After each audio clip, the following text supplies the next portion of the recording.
지난 시간에는 그 아가서 1장 16절, 17절까지 하다가 말았습니다. 그래서 그 16절부터 나의 사랑하는 자야 너는 어여쁘고 화창하다. 우리의 침상은 푸르고 우리 집은 백향모 들보 잣나무 석가래로구나. 그래서 침상과 우리 집으로 표현되는 성전, 하나님의 나라를 오늘 다루고 있다고 말씀을 드렸죠. 그래서 하나님께서 우리를 이렇게 초대하시는 그 성전, 하나님의 나라를 여기서 침상과 우리 집으로 표현했습니다.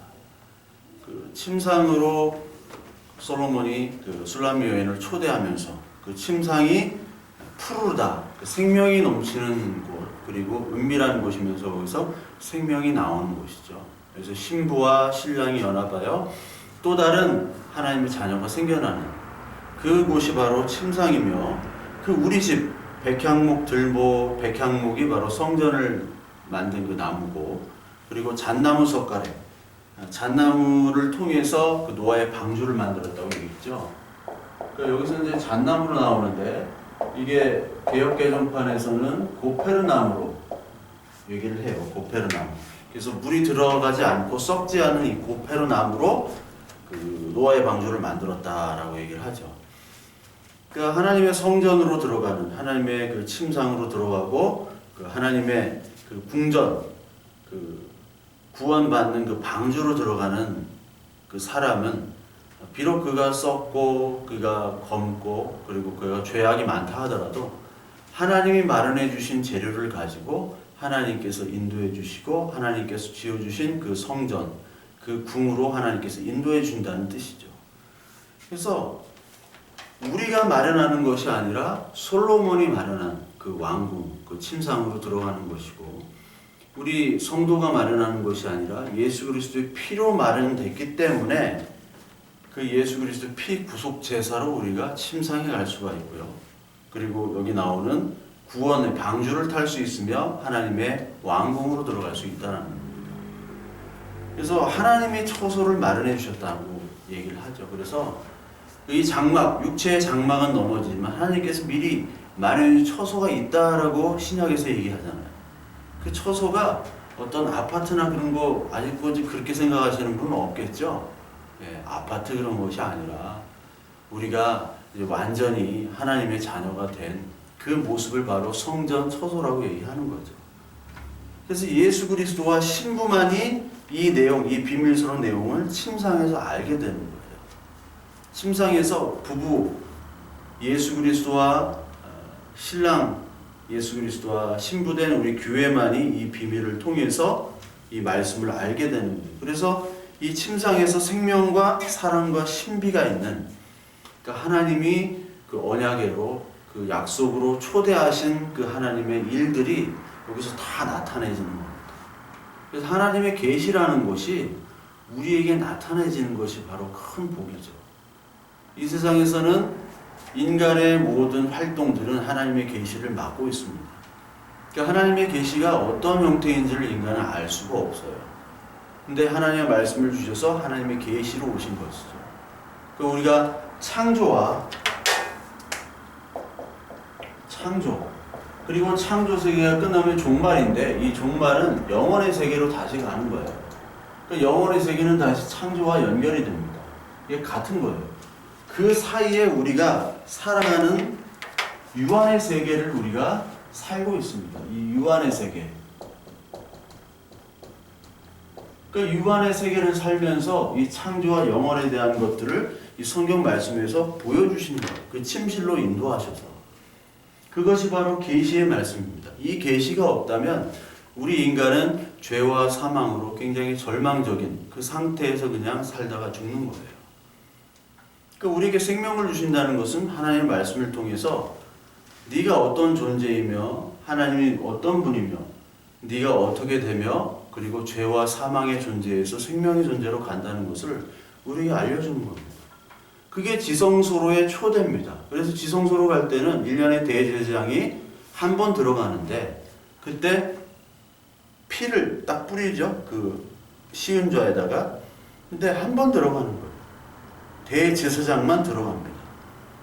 그러니까 우리의 어떤 공로들을 다 놓고 대제사장 혼자 들어가서 피를 뿌리는 것. 그래서 히브리서에 예수 그리스도가 바로 그 대제사장으로 오셨고 그 대제사장이면서 동시에 제물로 오셔서 우리를 위해서 죽으심으로 말미암아 우리가 이제 지성소로 갈 수 있는 그 담대히 우리가 갈 수 있다는 것을 보여주죠. 그래서 히브리서 4장 14절부터 16절에 보면 우리의 연약함을 동정하지 못하실 리가 아니다라고 나옵니다. 그리고 우리와 똑같이 시험을 받으시되 죄가 없으신데 그 긍휼함을 따라 은혜에 담대히 우리가 나간다라고 얘기하죠. 그래서 우리에게는 대제사장은 우리의 연약함을 동정하지 못하실 리가 아니요 모든 일에 우리와 똑같이 시험을 받으신 이로되 죄는 없으시니라. 그러므로 우리는 긍휼하심을 받고 때를 따라 돕는 은혜를 얻기 위하여 은혜의 보좌 앞에 담대히 나갈 것이니라. 이게 히브리서 4장 15절 16절 말씀입니다. 이게 지성소의 얘기예요. 지성소로 우리는 들어갈 때 이제 예수 그리스도의 공로로 들어가기 때문에 대제사장이 공로로 들어가기 때문에 이제 휘장, 성소와 지성소 사이 휘장은 없어지고 우리가 직접 들어갈 수 있다는 겁니다. 이게 바로 이 아가서에 나오는 침상으로의 초대죠. 잔치로의 초대예요. 그러니까 우리의 공로는 전혀 없는 거죠. 구원에서 우리의 공로는 없습니다.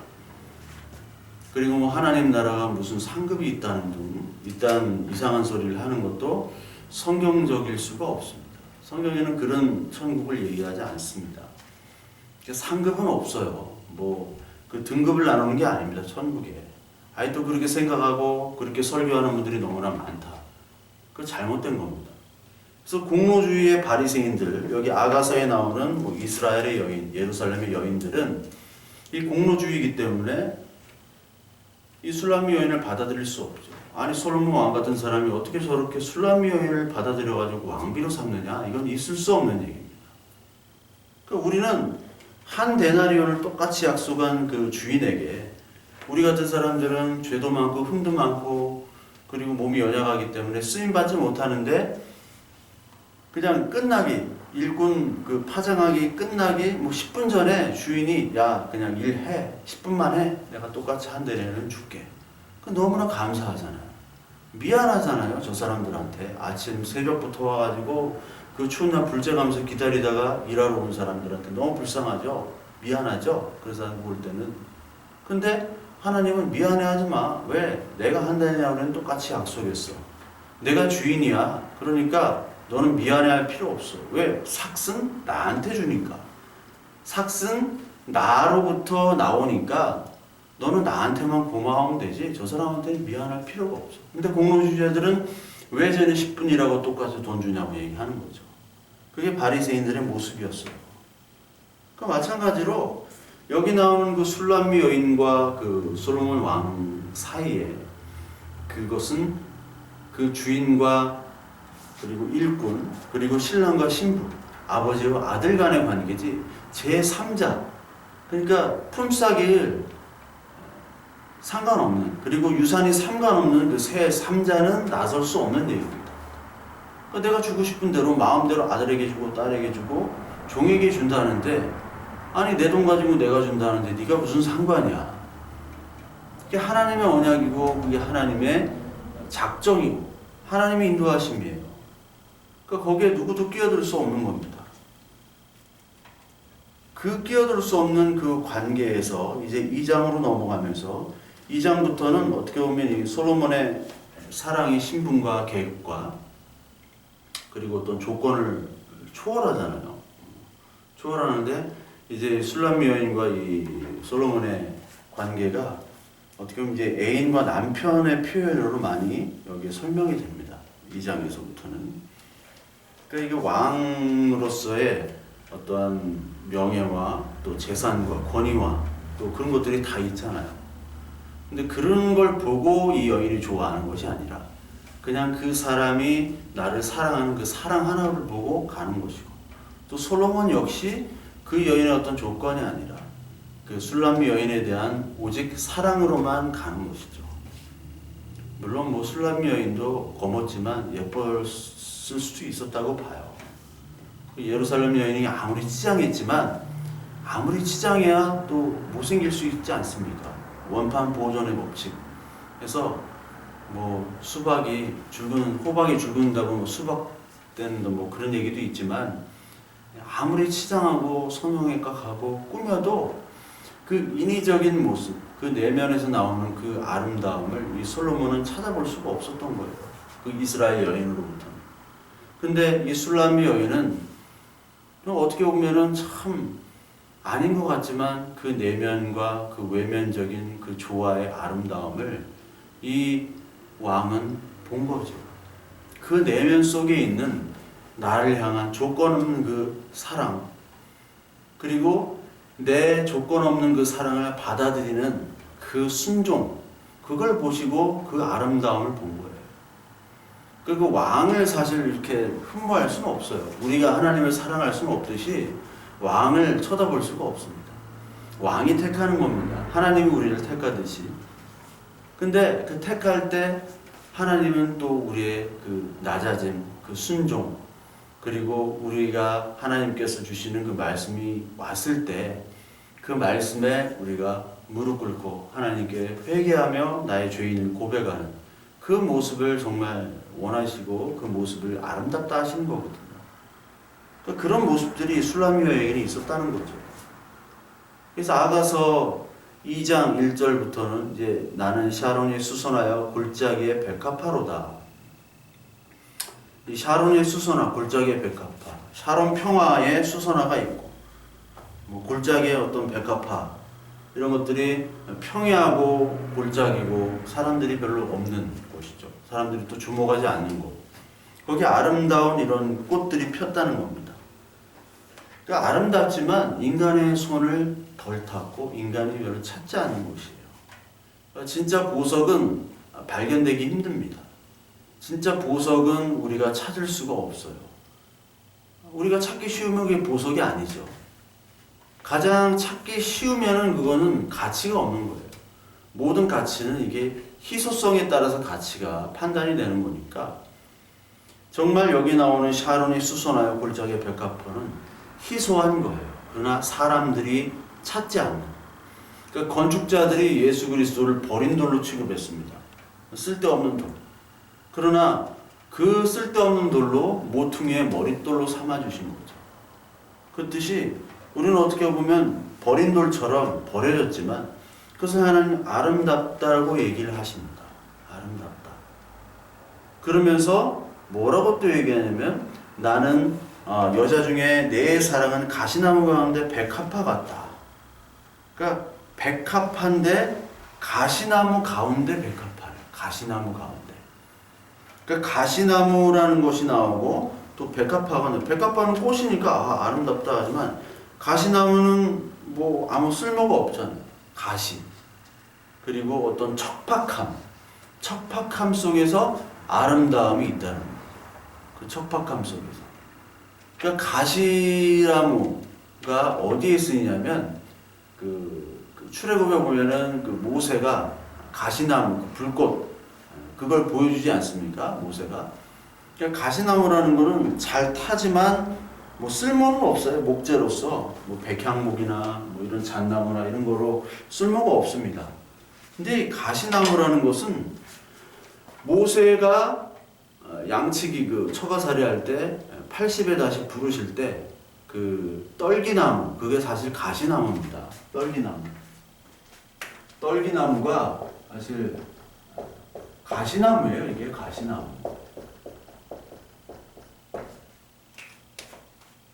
그런 광야에 무슨 뭐 이파리가 무성한 그런 나무가 있겠어요. 굴러다니는 막 가시, 덤불 그런 거 많이 보잖아요. 그렇듯이 쓸모없는 나무, 목재로 쓸 수 없고 거들떠 보지도 않는.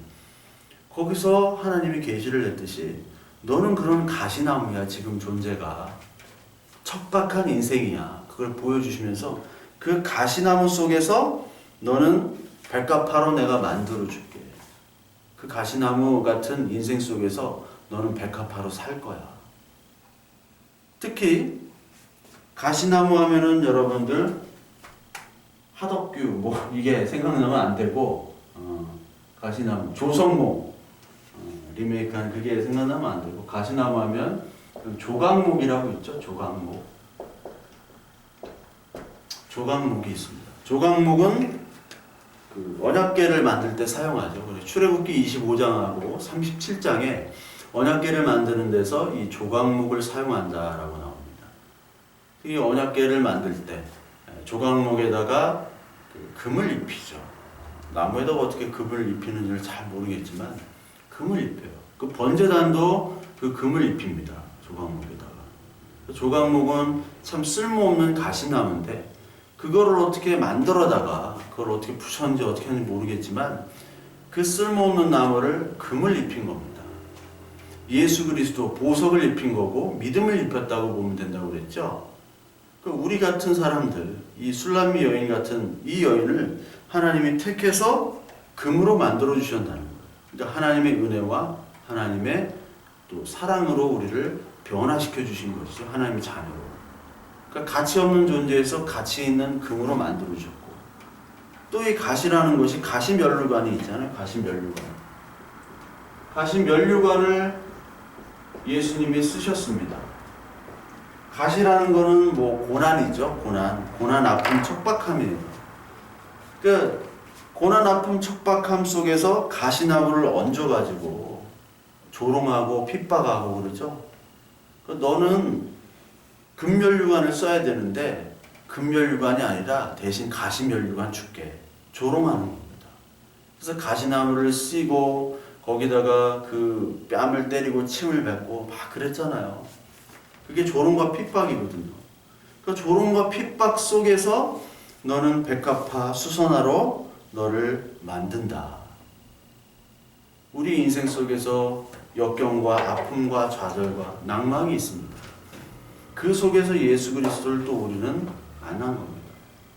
궁극적 행복을 우리에게 주신 것인데 그 궁극적 행복이 여기서 꽃으로 표현이 되고 수선화로 표현이 되고 뭐 샤론의 수선화와 골짜기의 백합화로 표현이 되는데 그 속에는 우리가 가시나무라는 거예요. 가시나무 같은 조롱과 핍박과 가치 없음이 내재되어 있지만 사람들이 볼 때 또 내가 볼 때는 가치 없는 존재지만 예수님이 볼 때는 너는 가시나무가 아니야. 그 가시나무 중에 너는 백합화야 라고 하나님이 선포하는 겁니다. 그래서 이게 칭의예요. 너는 죄인이지만 내가 의인으로 선포를 한다 라는 칭의입니다. 너 못생겼지만 내가 미스코리아로 선포를 할게. 왜? 내가 주관하고 내가 상금 주고 내가 왕이니까. 다른 사람이 인정하려고 하지 않아요. 어떻게 저 얼굴로 나처럼 예쁘고 몸매도 좋고 피부도 깨끗한 사람이 미스코리아 진이 돼야 되는데 어떻게 저런 사람을 미스코리아 진을 하나. 그러나 하나님 그 왕 솔로몬 왕이 인정을 했기 때문에 그 미스코리아 진으로 인정을 받는 게 바로 칭입니다. 그러면서 여기 또 남자 그 솔로몬에 대해서 또 비유를 하죠. 솔로몬 남자 중에 나의 사랑하는 자는 숲을 가운데 사과나무 같구나. 그래서 이게 뭐 2장에도 그렇고 3장에도 그렇고 뭐 왔다 갔다 해요. 주거니 받거니. 그러니까 여자가 얘기했다가 솔로몬이 얘기했다가 서로 대화를 하는 것이 아니라 그냥 독백식으로 두서도 없고 논리가 없습니다. 예, 막 던져요. 막 던지는 그런 시예요. 그러니까 어떻게 보면은 우리가 뭐 논리적으로 막 정연하고 이런 글들, 이런 글들도 좋아할 수 있지만 우리가 시라는 것, 그리고 또 하나님의 말씀이 어떻게 보면은 뒤죽박죽일 수가 있어요. 이 성경도 전체가 순서대로 역대기로 이렇게 된 것이 아니라 그냥 뒤죽박죽 돼 있는 거예요. 그러나 그 뒤죽박죽 속에서 하나님께서 다 딱딱 맞게 하나님의 구속사를 펼쳐나가듯이 이거 막 뒤죽박죽인 것 같은 이 시편이지만 하나님께 이것을 통해서 하나님의 말씀을 우리가 깨닫고 들으면 되는 거예요. 그 사랑의 언어로 우리가 들으면 되는 겁니다. 여기서 그 남자 중에 사과나무 같구나. 사과. 그 솔로몬은 사과나무요. 이 여인은 뭐 백합화 이렇게 표현하죠. 사과나무. 그래서 그 그늘에 앉아서 심히 기뻐하였고 그 열매는 내 잎에서 달았도다. 우리가 뭐 사과나무, 특히 이 애플사가 있죠. 애플사. 그러니까 이 애플이라는 그 과일은 서구적인 사고에서는 굉장히 상징적인 어떤 과일입니다. 우리가 선악과를 그냥 흔히들 사과나무라고 표현하잖아요. 그래서 뭐 목에 그걸 먹다가 뭐 걸렸다 해가지고 이 목젖을 그 사과나무 애플이라고 하듯이, 특히 이제 가장 중요한 거를 애플이라고 합니다. 애플사도 있고, 그리고 그 뉴욕의 가장 큰 도시 뉴욕, 큰 도시가 뉴욕이죠. 뉴욕에서 그 뉴욕을 상징하는 게 바로 빅 애플이라고 해요. 뉴욕을 빅 애플, apple of my eyes. You're the apple of my eyes. 너는 정말 그 내 눈에 최고 애플이다, 최고다, 너는 최고다. 그 사랑의 표현이거든요. 그러니까 그 애플이라는 단어가 어떻게 보면 이 히브리 사고에서도 그런 게 있었나 봐요. 사과나무. 그러니까 가장 열매가 맺고 맛있고, 그리고 거기 나무에서 쉴 수 있는 그런 어떤 가장 중요한 사람으로 여기 또 표현한 것 같습니다. 사과나무. 그래서 그 그늘에 앉아 심히 기뻐하였고 그 열매는 내 입에 달았도다. 그러니까 하나님께서 그 사과나무를 만들어 주시고 열매를 맺게 해주셔서 거기서 앉아서 먹고 마시고 기뻐하는 장면. 즉 이 남자는 그 사과나무를 제공해 주는 사람이에요. 요한복음 15장에 포도나무와 가지비 있듯이 우리가 포도나무에 달려 있을 때, 가지로 달려 있을 때, 그 포도나무인 예수 그리스도 안에 있을 때 기뻐하고 즐거워하듯이 그 사과나무 안에 있을 때 그 사과나무 그늘에서 우리가 쉴 수도 있고 그 열매를 먹고 마시고 기뻐하면서도 살 수가 있는 그 모습 속에서 안식과 평화를 주는 그 하나님의 인도하심을 알게 하는 그 열매, 복음의 열매, 기쁨의 열매, 구원의 열매를 우리에게 주시는 분, 그분이 바로 하나님이고 그걸 바로 솔로몬으로 표현한 겁니다. 그래서 시편 34편 8절에 보면 여호와의 선하심을 맛보아 알지어다. 맛보아 알지어다. 그러니까 하나님께서 우리에게 원하시는 이 삶은 하나님을 맛보아 아는 삶이죠. 그 전까지는 하나님을 몰랐습니다. 그러나 하나님을 맛보아 아는 삶, 하나님께 기도를 해서 기도의 맛을 알게 하시고 하나님의 말씀을 통해서 말씀의 맛을 알게 하시고, 모티브 아내의 맛, 뭐 연애의 맛 그런 것도 있지만 그런 것도 어떤 세상적인 맛이잖아요. 그런 세상적인 맛이 아니라 하나님께서 주시는 그 세상에 알지 못하는 평안함과 기쁨, 안식, 그 어떠한 어려움과 좌절과 낭망의 그런 환경 속에서도 하나님만이 주시는 말씀의 위로와, 그리고 그 말씀 속에서 우리가 하나님 앞에 기도하고 또 교통할 때 하나님께서 주시는 그 위로와 그 소망의 메시지를 통해서 우리가 회복되고 위로되고 우리가 살아난다는 겁니다. 그리고 하나님의 말씀이 바로 그것이 기적이에요. 날마다 날마다 우리가 생명이 있음을 알게 하고 그리고 소생케 하는 그 하나님이 주시는 그 열매, 말씀과 복음의 열매를 우리가 기쁨으로 받아들이고 그것을 날마다 실천하고 그리고 맛보는 것이 바로 신앙생활이라고 하는 겁니다. 그 맛을 보라는 거예요. 그 맛을. 그게 맛있다라는 겁니다. 그래서 그 맛있는 맛이 우리의 신앙생활이며 그 맛을 본 자들을 가지고 하나님이 우리를 인도해내는 거죠. 어디로? 잔치집으로. 4절. 잔치집에 들어갔으니 그 사랑은 내 위에 깃발이로구나. 그 다른 사람은 스스로 잔치를 열지만 나는 아무것도 없지만 잔치집에 가서 먹고 마시고 정말 진수성찬에 우리가 정말 기뻐하는, 즐거워하는 파티를 우리가 즐기고 있다. 그걸 하나님께서 잔치집으로 인도해 주신다. 세상은 우리가 노력해야지 그 잔치집에 들어가야 됩니다. 근데 우리는 그냥 들어가요. 그 잔치집에 예복만 있으면. 그 예복은 우리가 준비하는 것이 아니라 입구에서 그 예복을 주신다고 얘기했죠. 어디 파티 가면 그 예복으로 똑같은 옷으로 갈아입으세요. 이렇게 해서 그 예복, 예수 그리스도의 예복을 주시잖아요. 우리가 하는 일은 없어요. 그런데 하나님이 다 먹여주세요. 우리가 삶을 살면서도 나 어떻게 살지? 우리 집은 어떻게 살았나? 돌이켜보면요, 하나님께서 다 먹여주셨어요. 그게 고백되어지죠. 하나님께서 나는 한 것도 없고 나는 정말 노력한 것도 없고 참 빌빌대고 살았는데 어떻게 하나님이 어떻게 보면 뭐 막 풍성하진 않지만 남들이 볼 때는 우습게 생각할 수 있지만 굶지 않고 부르트지 아니하고 그래 잘 먹고 잘 살도록 하나님께서 인도해 주셨어요. 너무나 감사해요. 신비입니다. 신비. 이스라엘 여인들은 이 고백을 하지를 못해요. 왜 이렇게 못 살아? 왜 이렇게 안 돼? 이것만을 생각하는 거예요. 왜 내가 열심히 했는데도 왜 이거밖에 못 줘? 왜 이렇게 못 살아? 근데 하나님의 자녀들은 그냥 무조건 감사하는 거예요. 왜? 하나님의 인도하시면 맛을 아니까.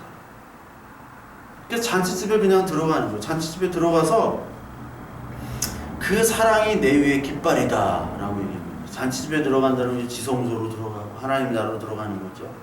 여기에 깃발이 나옵니다. 깃발. 그 민수기 2장 17절에 보면은 각 지파별로 깃발이 있죠. 그러니까 유다 지파가 이제 동쪽에 쓰고 그 각 지파별로 12지파가 이제 진을 쳐가지고 이제 이동을 하잖아요. 그 광야 시절 이동할 때도 그냥 이동하는 게 아닙니다. 12지파 해가지고 나눠서 동서남북 그러니까 3지파씩 4개 해가지고 이렇게 이동을 하죠. 성막도 문이 동쪽에 있어요. 근데 유다 지파가 동쪽의 대표 지파예요. 그러니까 유다를 통해서 그 동쪽 문을 통해서 이게 들어오는 거죠. 그러니까 예수 그리스도가 그 문으로 들어오는 것입니다. 정해져 있는 그 하나님의 법에 따라. 그러니까 인간들은 막 담 넘어오고요. 어디 다른 문으로 들어가고 북쪽 문, 막 남쪽 서쪽으로 들어오는데 분명히 동쪽의 유다 지파의 문, 그 문으로 들어가는 거예요. 그 문으로 들어가야지만이 하나님이 원하시는 방법에 따라서 그 구원을 얻는 것이라고 그 성전, 성막 그리고 그 진 이동할 때도 다 이렇게 하나님께서 그걸 다 설명해 주셨습니다. 그냥 허투루 이 성경에 쓰지 않았어요. 그래서 이 깃발을 하나님께서 주셨는데 각자 지파별로 깃발이 있습니다. 이 깃발은 뭐냐면 내 거라는 표시입니다. 내 거. 하나님이 이건 내 거야. 너 내 거야. 그리고 깃발을 받은 자는 나는 하나님에 속하여 있습니다. 하나님에 붙어 있습니다. 무당 깃발이 있듯이 무당집 가면 깃발이 다 있죠. 하나님이 신 받아가지고 내 안에 신 있다 그거예요. 깃발이. 마찬가지로 깃발은 내 안에 하나님이 있다라는 겁니다. 그 지파별로 깃발이 있다는 것은 깃발이 하나님의 통로요. 하나님이 나를 붙잡아 주시고 나는 하나님의 것이다 라고 하는 거예요. 그 구속의 진리, 복음의 진리를 아는 것이죠. 10편 60편 4절에 보면 주를 경외하는 자에게 길을 주시고 진리를 위하여 달게 하셨다. 그러니까 주를 경외하는 자에게 깃발을 주시고 또 그 깃발을 달게 하셨다라는 거예요. 하나님께서. 이것이 하나님의 사랑의 표시요. 그리고 할례, 세례, 성령의 증거죠. 내가 그 사랑은 들어갔으니 그 사랑은 내 위에 깃발이구나. 그러니까 사랑의 표징이 바로 깃발이에요. 사랑의 표징. 깃발을 딱 꽂는 거예요. 하나님께서 내가 널 사랑하니까 이 깃발을 내가 너 주는 거야. 그래서 12지파에게 다 내가 너를 골고루 다 사랑한다. 이 12아들이 다 내 아들이다 라고 깃발을 주시는 겁니다. 넌 내 거. 그래서 영화, 서부 영화 같은 데 보면 옛날에 그 Far and Away라고 옛날 탐 크루즈, 니콜 키드만 나온 영화. 거기 보면은 그 서부 개척 시대에 그 땅은 많은데 뭐 쓸모없는 땅이잖아요. 그러니까 말 타고 딱 그 선에 서가지고 깃발을 하나씩 줘요. 그래서 이 깃발을 가장 빨리 꽂는 사람이 여기서부터 저기까지 땅을 주겠다. 가져라 해가지고 경주하잖아요. 그래서 먼저 꽂는 사람이 그 땅의 임자가 되는 거예요. 그러니까 깃발을 딱 꽂는다는 건 내 거다. 에베레스트 산 올라갔어도 깃발을 꽂죠? 상징입니다. 내가 이것들을 다 이루었다.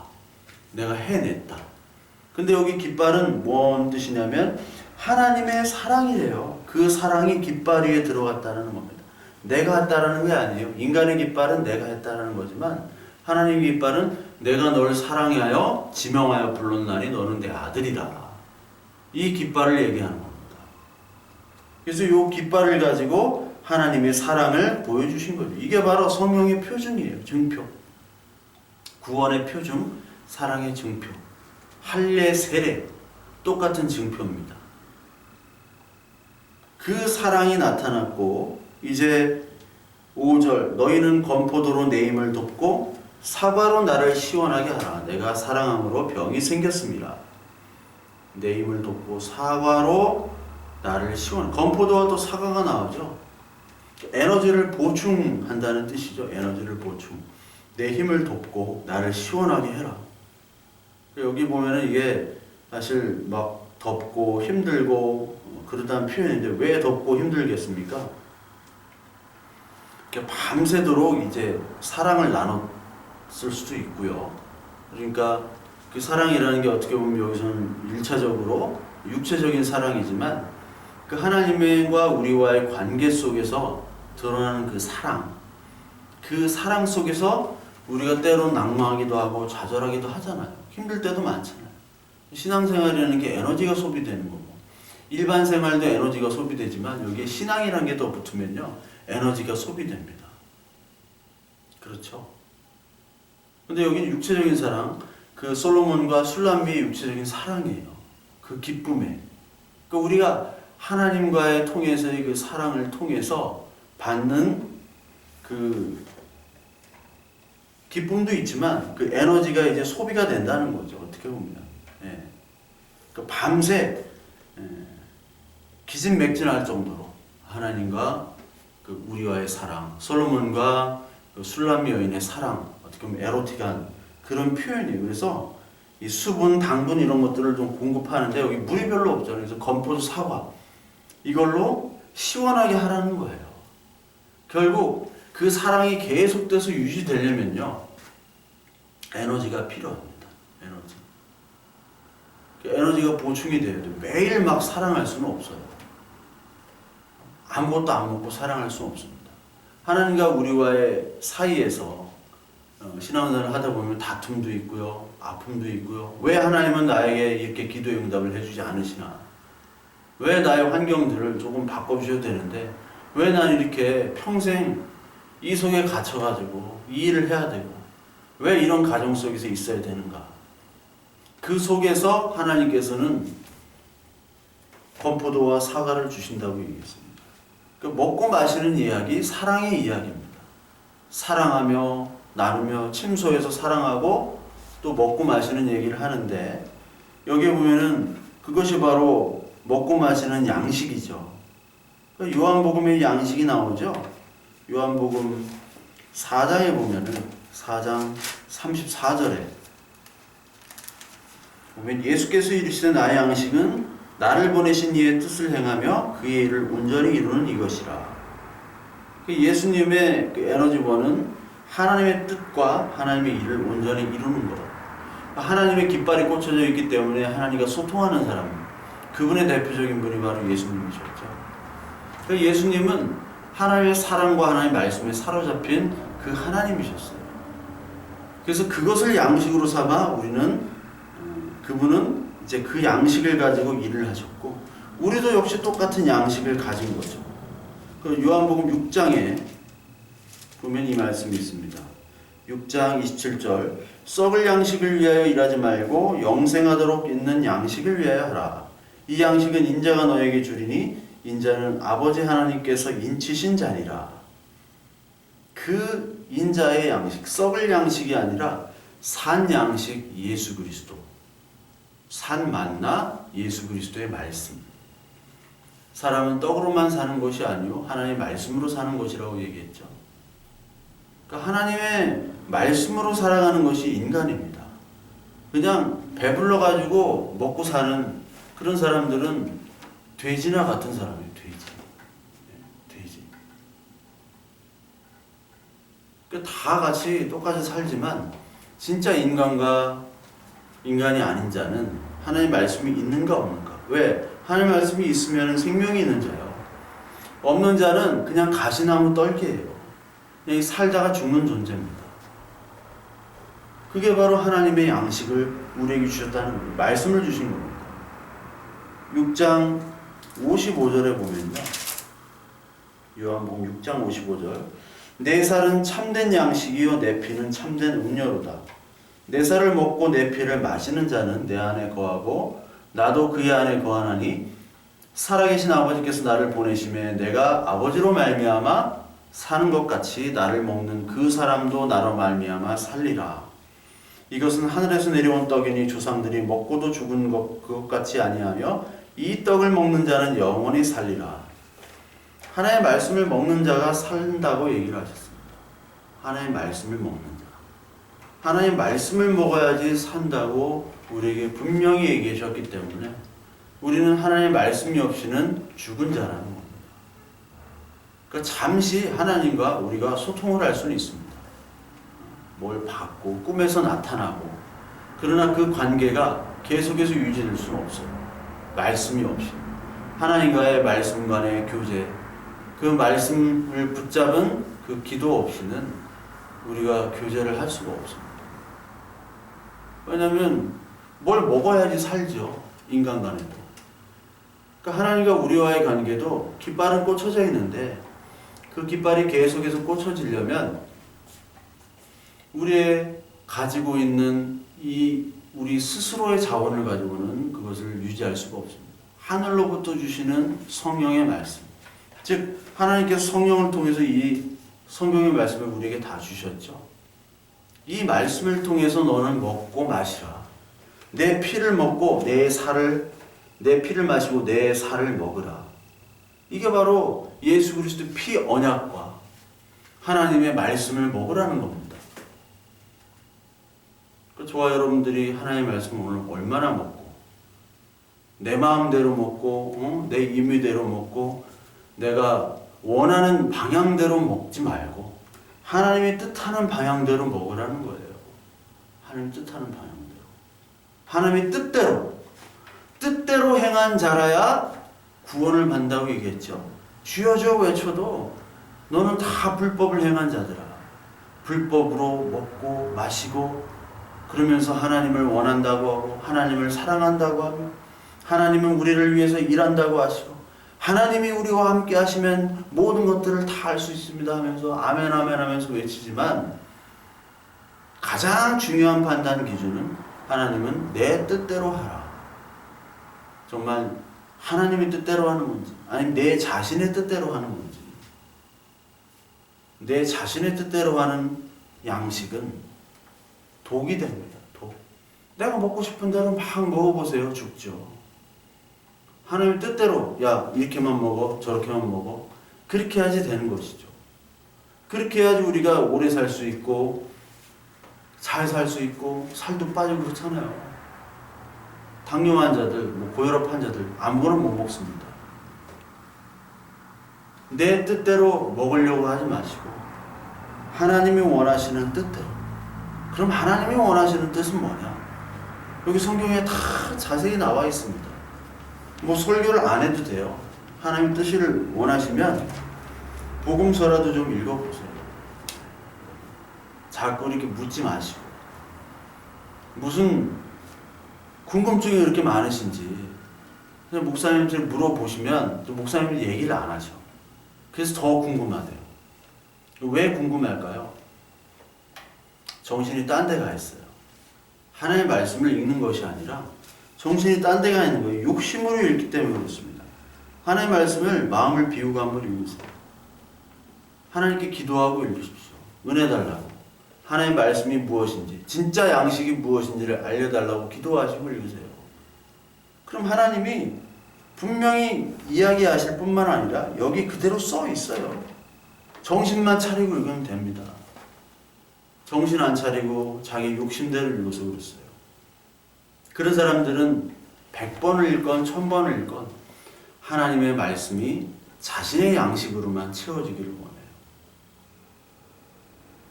하나님께서 주시는 이 양식, 이 양식을 먹고 살라는 거예요. 이 양식이 없으면 우리는 죽어요. 이 세상에서 죽습니다. 양식이 없으면요, 교회에서도 핍박당하고요, 세상으로도 핍박당합니다. 이 교회가 진짜 알곡이 있고 진짜 가라지가 있어요. 가라지들로부터 핍박을 받습니다. 이삭이 이스마엘로부터 핍박을 받잖아요. 사라가 하갈로부터 핍박을 받습니다. 아벨이 가인으로부터 핍박을 받았어요. 죽임을 당했죠. 다 그렇습니다. 요셉도 마찬가지고 모세도 마찬가지고 다 자기 똑같은 혈통에서 핍박을 받는 거예요. 가자, 하나님이 듣겠지만 가라지로부터. 그 핍박을 받을 때 어떻게 핍박으로 이겨나가느냐? 예수 그리스도의 사랑과 말씀과 격려로만이 이겨나갈 수 있어요. 그래서 고린도후서 1장, 여기에 자기가 사형 선고당했다고 바울이 얘기하죠. 난 정말 죽은 것 같다, 나 죽을 것 같다라고 고린도 교인들에게 편지를 보내요. 사도행전을 쭉 읽어보세요. 바울이 얼마나 많은 고난을 당해요. 왜 고난을 당했냐요? 예수 그리스도의 말씀, 복음을 전했기 때문에 자기 동지들로부터, 동료로부터 핍박을 당하기 시작한 거죠. 복음을 전하면요, 교회로부터 핍박을 당합니다. 어떤 교회? 하나님이 원하시는 그 교회가 아니라 자칭 건강한 교회, 행복한 교회, 멋진 교회, 기쁜 교회, 자칭이에요, 자칭. 그런 교회들로부터 핍박을 당합니다. 이 사람들은 이 세상의 기쁨과 이 세상의 행복과 이 세상의 복음을 전하는 자들이에요. 세상 복음을 전해야지 먹고 살기 때문에 세상 복음을 전하는 자들을, 하나님 복음을 전하는 자들을 핍박하게 되어 있습니다. 그게 역사였어요. 그게 성경이었어요. 성경을 읽어보세요. 그 핍박이 계속 나옵니다.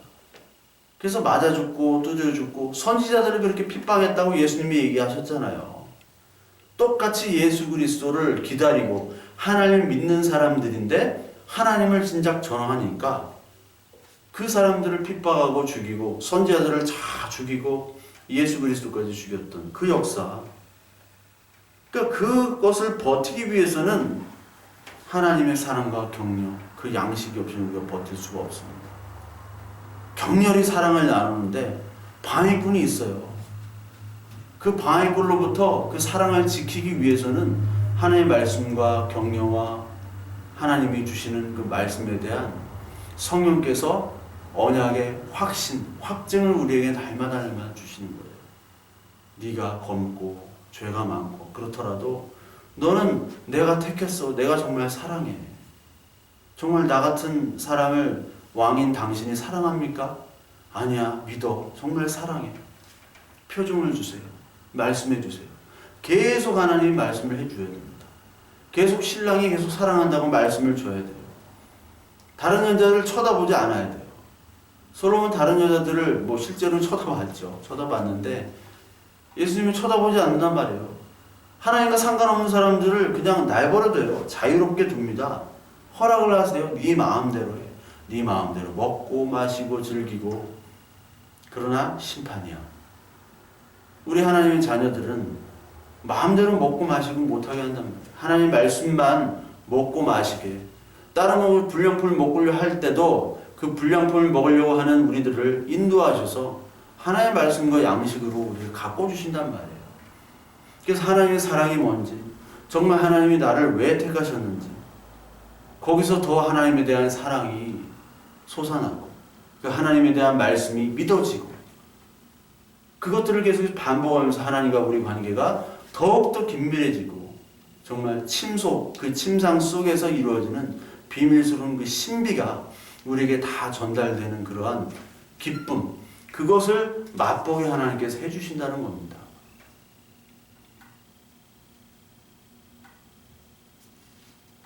(6절) 그가 왼팔로 내 머리를 고이고 오른팔로 앉는다. 이게 왼팔로 이거 머리를 고이고 오른팔로 나를 앉는구나. 이렇게 다들 하죠. 예. 모르지만 하여튼 한대요. 이게 하나님께서 우리들을 안식과 평안의 상태로 이렇게 누워있는 거잖아요. 우리가 어떻게 보면 핍박과 조롱과 그 속에서 하나님께서 우리를 안식해 주시는 그런 모습들을 또 얘기하고 있죠. 예루살렘 딸들아, 내가 노루와 들사슴을 두고 너에게 부탁한다. 내 사랑이 원하기 전에 흔들지 말고 깨우지 말지니라. 그 하나님의 사랑을 같이 이렇게 나누는데 방해꾼들, 예루살렘의 딸들이 꼭 방해하죠. 꼭 방해합니다. 제발 좀 깨우지 마라. 그러니까 이방인들 그리고 혈통적 유대인들 이런 사람들이 계속해서 방해를 합니다. 나는 이게 열심히 했는데 왜 나를 선택 안 해줘? 이글이글 그 질투와 나중에 복수의 화신이 돼가지고 그 복수하려고 자꾸 이간질을 시키죠. 뭐 막장 드라마 같은 데 보면 그런 게 나오잖아요. 막 이간질 시키고 이상한 얘기 퍼뜨리고 저 남자는 나쁜 남자다, 저 여자는 나쁜 여자다. 그걸 하지 말라는 거예요. 그러니까 가짜가 계속해서 교회와 예수 그리스도의 사이를 방해를 하죠. 계속 방해해서 이루어지지 못하도록 열심히 핍박하고 조롱하고 막 그렇게 하지만 그것을 하나님께서 용납하지 않으시죠. 그럼에도 불구하고 하나님은 하나님의 일을 이루어내십니다.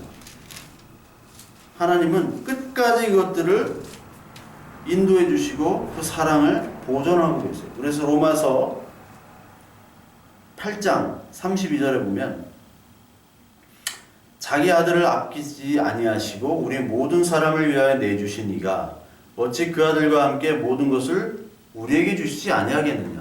누가 능히 하나님께서 택하신 자들을 고발하리요. 의롭다 하신 이는 하나님이시니 누가 정죄하리요.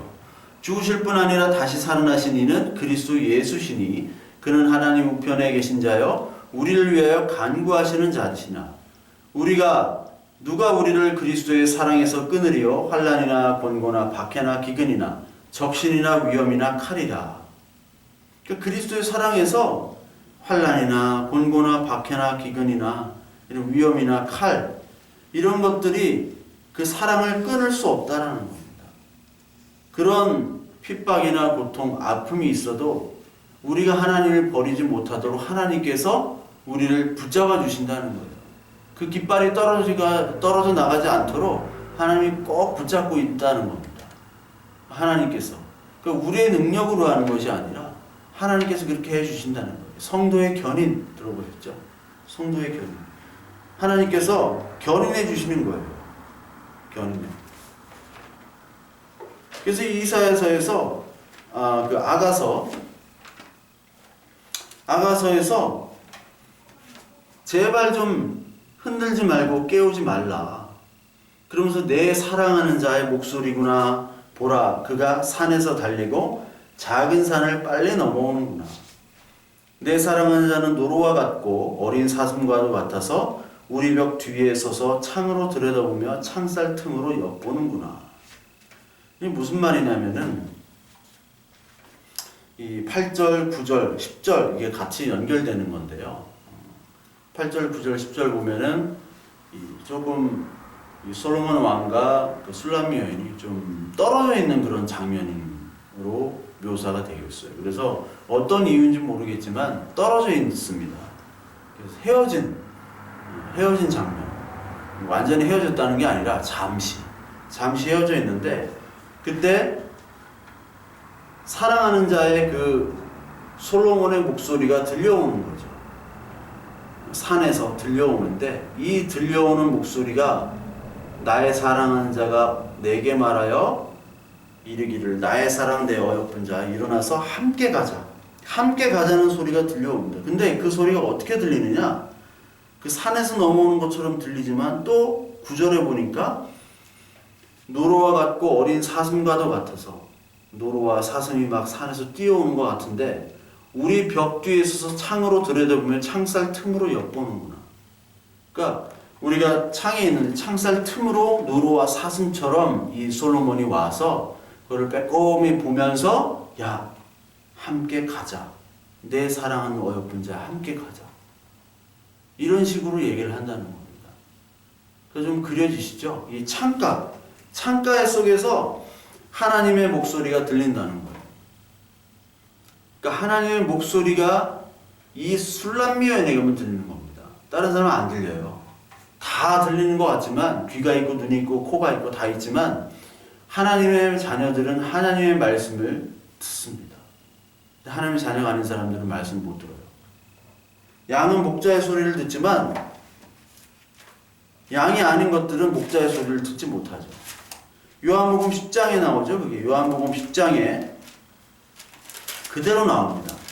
그러니까 하나님의 양, 그 양이 그 주인의 목동의 음성을 듣죠. 그 10장 4절에 보면 자기 양을 다 내놓은 후에 앞서가면 양들이 그의 음성을 아는 거로 따라가오되 타인의 음성은 알지 못하는 거로 타인을 따르지 아니하고 도리어 도망하느니라. 다른 목자는 들을 수가 없고 진짜 목자만을 들는 것이 바로 양이죠.